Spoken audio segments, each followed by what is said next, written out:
Radio قطر آپ سے مخاطب ہے۔ سیف الرحمان سے آج کا پہلا نشریہ سماعت فرمائیے۔ ابتدا میں پیش خدمت ہے اہم خبروں کا خلاصہ۔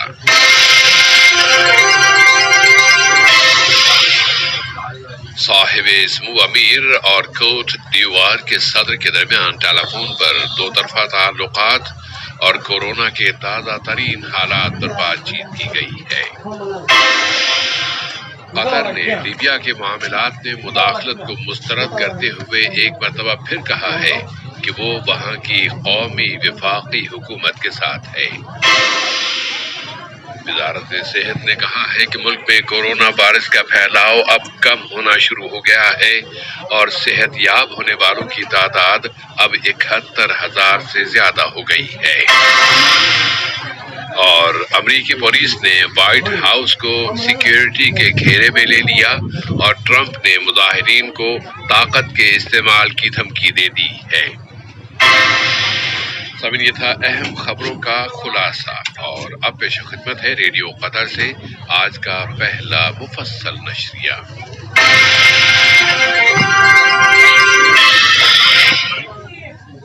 بسم اللہ الرحمن الرحیم۔ صاحب سمو امیر شیخ تمیم بن حمد آل ثانی نے جمہوریہ کوٹ دیوار کے صدر الحسن وطارہ کی جانب سے ایک ٹیلی کال وصول کی، جس میں دو طرفہ تعلقات اور مختلف شعبوں، خاص طور پر سرمایہ کاری اور صحت کے شعبوں میں ان تعلقات کو مزید فروغ دینے کے وسائل کا جائزہ لیا گیا۔ اس کے علاوہ اس رابطے میں کورونا کی عالمی وبا سے متعلق تازہ ترین حالات اور اس کے بارے میں باہمی تعاون کے شعبوں پر بھی بات چیت کی گئی۔ قطر نے عرب لیگ کی وزارتی کونسل کے غیر معمولی اجلاس میں شرکت کی ہے۔ یہ اجلاس لیبیا کی موجودہ صورتحال اور النہضہ ڈیم کے موضوعات پر بحث کے لیے بلایا گیا تھا۔ وزیر مملکت برائے امور خارجہ جناب سلطان بن سعد البریقی نے اس اجلاس میں قطر کی نمائندگی کی، اور اپنی تقریر میں انہوں نے قطر کے موقف پر زور دیا ہے کہ ملکوں کی خود مختاری اور آزادی کا احترام کیا جائے اور ان کے اندرونی معاملات میں ہرگز مداخلت نہ کی جائے، اور اسی طرح اپنے ذاتی مقاصد کے حصول کے لیے ایک کے خلاف دوسرے فریق کی مدد نہ کی جائے۔ انہوں نے زور دے کر کہا ہے کہ لیبیا میں سیاسی عمل کے ٹریک کو کامیاب بنانے کے لیے سنجیدہ طریقے سے اجتماعی اور مل کر کام کرنے کی اہمیت ہے۔ قطر نے فلسطینی پناہ گزینوں کو بچانے اور ان کے روزگار کے لیے اقوام متحدہ کی ایجنسی اونروا کی غیر معمولی کانفرنس میں بھی شرکت کی ہے۔ وزیر مملکت برائے امور خارجہ جناب سلطان بن سعد البریقی نے اس کانفرنس میں تقریر کرتے ہوئے کہا ہے کہ قطر اونروا کی مدد کرنے سے کبھی بھی پیچھے نہیں ہٹا ہے اور نہ ہٹے گا، تاکہ وہ اپنی ذمہ داریاں پوری کرتی رہے۔ انہوں نے کہا کہ قطر ماضی کی طرح اب بھی اونروا کی مدد کرنے والے ملکوں میں پیش ہے۔ وزیر مملکت نے بتایا کہ قطر سن 2015 سے اس سال تک $100 ملین سے زیادہ کی رقم اس ایجنسی کو دے چکا ہے۔ غزہ کی تعمیر نو کے لیے قطری کمیٹی کے سربراہ سفیر محمد العمادی نے کہا ہے کہ یہ کمیٹی قطر ڈیولپمنٹ فنڈ کے تعاون سے اگلے ہفتے کے اوائل میں غزہ کی پٹی کی کمزور اور نادار فیملیز میں نقد امداد کی تقسیم شروع کر دے گی۔ سفیر العمادی نے بتایا ہے کہ پٹی کی تقریباً 100,000 یعنی 1,00,000 فیملیز اس امداد سے مستفید ہوں گی۔ قطر نے اپنے اس موقف کو دہرایا ہے کہ وہ ہر طرح کے تشدد اور دہشت گردی کو مسترد کرتا ہے، خواہ اس کے اسباب و وجوہات کچھ بھی کیوں نہ ہوں۔ وزارت خارجہ نے اپنے ایک بیان میں صومالیہ کے دارالحکومت مقدیشو میں کیے جانے والے دھماکے کی شدید الفاظ میں مذمت کی ہے۔ اس دھماکے میں 2 اشخاص ہلاک اور متعدد دوسرے زخمی ہو گئے ہیں۔ ملک میں کورونا وائرس کی تازہ ترین صورتحال بتانے کے لیے وزارت صحت نے کل رات ایک پریس کانفرنس کا اہتمام کیا۔ کووڈ-19 کا مقابلہ کرنے والے قومی گروپ کے سربراہ ڈاکٹر عبداللطیف الخال نے اس اخباری کانفرنس میں بتایا کہ ملک میں اب یہ وائرس کم ہونا شروع ہو گیا ہے اور اب اس وبا کے مقابلے کے لیے کی جانے والی کوششوں کے مثبت اشارے مل رہے ہیں۔ وبا پر قابو پانے کے لیے قطر کی حکمت عملی اور اسٹریٹجی اپنے مقاصد حاصل کرنے میں کامیاب ہو چکی ہے، لیکن مرحلہ وار طریقے سے اور آہستہ آہستہ پابندیاں اٹھانے کا یہ مطلب نہیں ہے کہ احتیاطی اور حفاظتی اقدامات کی پابندی میں کوتاہی شروع ہو جائے۔ انہی کوششوں کی برقراری اور ان کے مثبت اثرات میں وزارت صحت نے اعلان کیا ہے کہ ملک میں کورونا وائرس کووڈ-19 کے مزید مصدقہ متاثرین 1176 کی تعداد رجسٹر کی گئی ہے، جبکہ صحت یاب ہو جانے والوں میں مزید 1545 افراد کا اضافہ ہو گیا ہے۔ اس طرح قطر میں اس بیماری سے شفا پانے والوں کی مجموعی تعداد اب 71,501 ہو گئی ہے۔ وزارت صحت نے زور دے کر کہا ہے کہ قطر نے اب اس وبا کے پیک ٹائم سے نکلنے کا مرحلہ شروع کر دیا ہے اور اس وائرس کی روک تھام کے لیے کی جانے والی کارروائیوں اور اقدامات کے بعد اب اس کا پھیلاؤ کم ہونا شروع ہو گیا ہے۔ اور اس نتیجے کی ایک وجہ یہ بھی ہے کہ سماج کے لوگ اس وائرس سے بچاؤ کی تدابیر اور تعلیمات پر عمل کر رہے ہیں۔ قطر آہستہ آہستہ اور مرحلہ وار طریقے سے پابندیاں اٹھانے کے مرحلے تک پہنچ گیا ہے اور یہ کامیابی اس وائرس اور اس کے اثرات پر قابو پانے کے لیے ملک کی جانب سے بہت اہم اور قابل عمل فیصلوں کا ایک سلسلہ اختیار کیا گیا ہے۔ ان کرائسس کے دوران نیشنل گارنٹی پروگرام سے نجی شعبے کو بہت تقویت ملی ہے اور اس کے بہت حوصلہ افزائی بھی ہوئی ہے۔ پھر قطر عالمی سطح پر بھی اس وبا کی روک تھام کی کوششوں میں بھرپور طریقے سے حصہ لے رہا ہے۔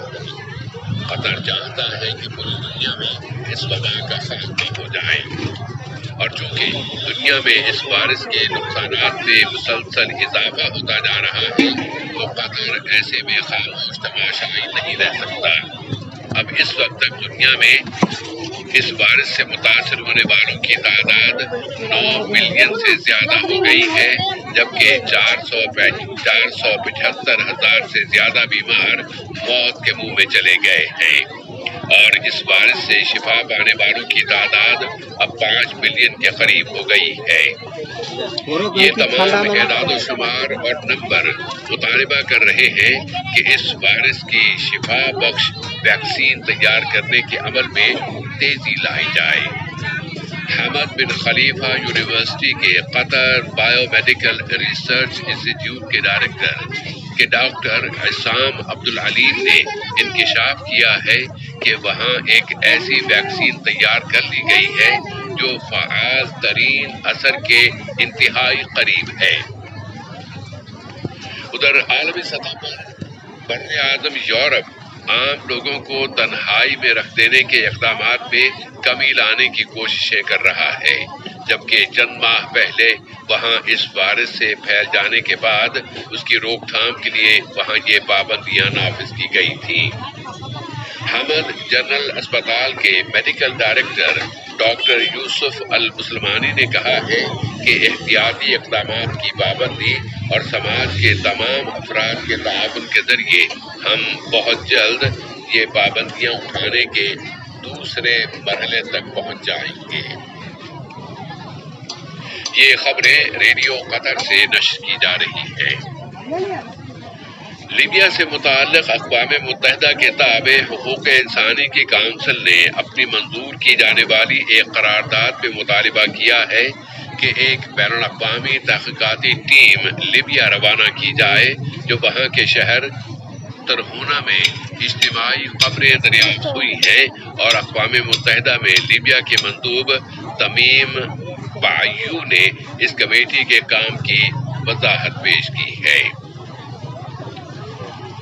اب ایتھیوپیا کے النہدا ڈیم کی طرف آتے ہیں، جس کی وجہ سے قاہرہ اور ادیس ابابا کے درمیان ایک دوسرے پر الزامات لگانے کا سلسلہ جاری ہے، اور ہر ایک دوسرے پر ہٹ دھرمی اور غیر حقیقت پسندانہ حل مسلط کرنے کے الزامات لگا رہا ہے۔ عرب لیگ کی کونسل نے ایک تجویز منظور کر لی ہے کہ لیگ کی ایک کمیٹی بین الاقوامی سلامتی کونسل میں اس ڈیم کے معاملات کا فالو اپ کرے گی، اور وہ مصر اور سوڈان کے ساتھ مل کر کام کرے گی کہ ان اختلافات کو بین الاقوامی قانون کے مطابق مذاکرات کے ذریعے حل کرنے کی بین الاقوامی حمایت حاصل کی جائے۔ الجزائر کے صدر عبدالمجید تبون نے وہاں کے وزیر اعظم عبدالعزیز جراد کی کابینہ میں ترمیم کر دی ہے، اور رد و بدل کیے جانے والے شعبے ایندھن یعنی انرجی، مالیات، زراعت اور اعلیٰ تعلیم کے شعبے اور ان کے قلمدان تبدیل کر دیے گئے ہیں۔ امریکی دارالحکومت واشنگٹن میں مظاہرین نے وہاں نصب امریکہ کے 7ویں صدر اینڈریو جیکسن کا مجسمہ گرانے کی کوشش کی تو پولیس نے وائٹ ہاؤس کو سیکیورٹی کے گھیرے میں لے لیا۔ اس دوران میں صدر ٹرمپ نے ایک حکم نامہ جاری کر دیا ہے جس میں انتظامیہ کو اجازت دے دی گئی ہے کہ وہ تخریب کاری اور تاریخی مجسموں کو تباہ کرنے میں ملوث کسی بھی شخص کا پیچھا کرتے ہوئے اسے گرفتار کر سکتی ہے۔ ٹویٹر نے صدر ٹرمپ کے ایک تازہ ترین ٹویٹ کی طرف اشارہ کرتے ہوئے ایک علامت شائع کر دی ہے جس کا مطلب یہ ہے کہ یہ برے سلوک اور رویے سے متعلقہ اصولوں کی خلاف ورزی ہے۔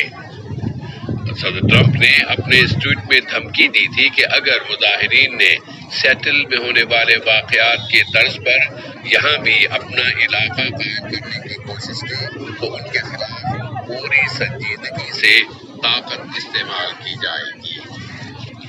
آج کا یہ نشریہ ختم ہونے سے قبل اہم خبروں کا خلاصہ ایک مرتبہ پھر سماعت فرما لیجیے۔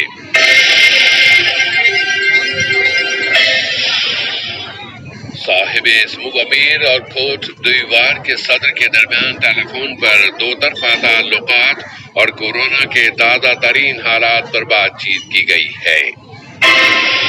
قطر نے لیبیا کے معاملات میں مداخلت کو مسترد کرتے ہوئے ایک مرتبہ پھر کہا ہے کہ وہ وہاں کی قومی وفاقی حکومت کے ساتھ ہے۔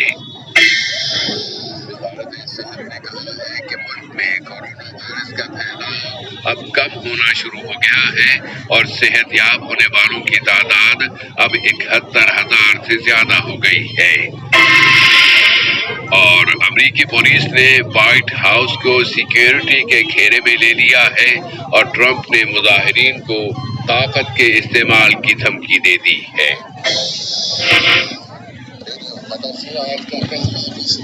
اپنے اختتام کو پہنچا۔ اگلا نشریہ رات 7:30 بجے پیش کیا جائے گا انشاءاللہ تعالی۔